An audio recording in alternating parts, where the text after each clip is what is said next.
आदरणीय जिलाध्यक्ष महोदय से और विधायक जी से। एक विधानसभा क्षेत्र का सवाल नहीं है, सवाल पूरे आजमगढ़ जनपद का है। मैं सबसे पहले राष्ट्रीय अध्यक्ष जी को धन्यवाद दूंगा, जो लगातार SIR प्रक्रिया को पारदर्शी बनाने में संविधान और लोकतंत्र की रक्षा के लिए प्रेस के माध्यम से पार्टी के कार्यकर्ताओं को, PDA प्रहरी को, बूथ प्रभारी को, सेक्टर प्रभारी को निर्देशित करने में लगे हुए हैं। मैं इसलिए उनको धन्यवाद। ये मेरी विधानसभा क्षेत्र के फार्म है। ये कई बूथों पर भारतीय जनता पार्टी के लोग जाते हैं और फार्म 7 जो नाम कटवाने का फार्म होता है उनको दे करके BLO के ऊपर दबाव बनाते हैं कि इसको आप जमा करके इनका नाम निकलवाइए। कितनी खराब बात है। जैसे लगता है कि मुसलमान होना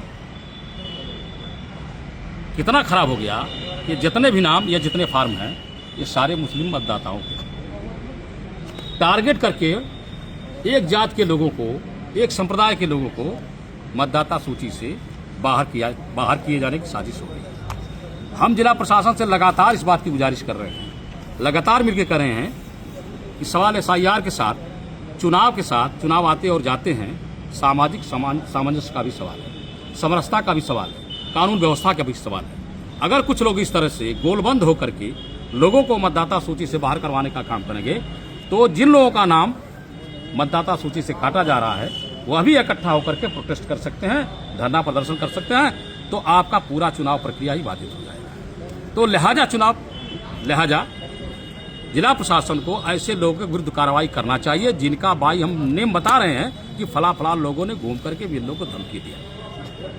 आपने उन्हें चिन्हित भी कर लिया है कि कौन कौन लोग? हम भाई नेम दे रहे हैं कौन कौन लोग जा रहे हैं। वो लोग भारतीय जनता पार्टी के पदाधिकारी बता रहे हैं और जो आवेदक का हस्ताक्षर है फार्म 7 जिसके द्वारा दिया जा रहा है वो फर्जी हस्ताक्षर है। और सिफत देखिए, एक एक व्यक्ति के नाम पर 25-25 फार्म दिया जा रहा है, जबकि 10 फार्म एक दिन में BLO ले सकता है, BLO कर सकता है फार्म 7। लेकिन ये लोग 25-25, 30-30 फार्म देके चले आ रहे हैं। पूरे जिले के अंदर अफरा तफरी का माहौल है और इस समय चुनाव का कोई काम नहीं हो रहा है। BLO भयभीत है, सुपरवाइजर भयभीत है कि उनसे जबरदस्ती काम लिया जा रहा है। इस अवसर पर एक बात मैं कहना चाहूँगा, इस चुनाव प्रक्रिया में जो नीचे के लोग काम कर रहे हैं वो चतुर्थ श्रेणी कर्मचारी हैं और तृतीय श्रेणी कर्मचारी हैं। उनसे भी कहना चाहूँगा कि सरकारें बदलती रहती हैं। इन लोगों के चक्कर में आकर के अगर आपने कोई गलत कदम उठाया तो जवाबदेही और जिम्मेदारी आपकी बनती है।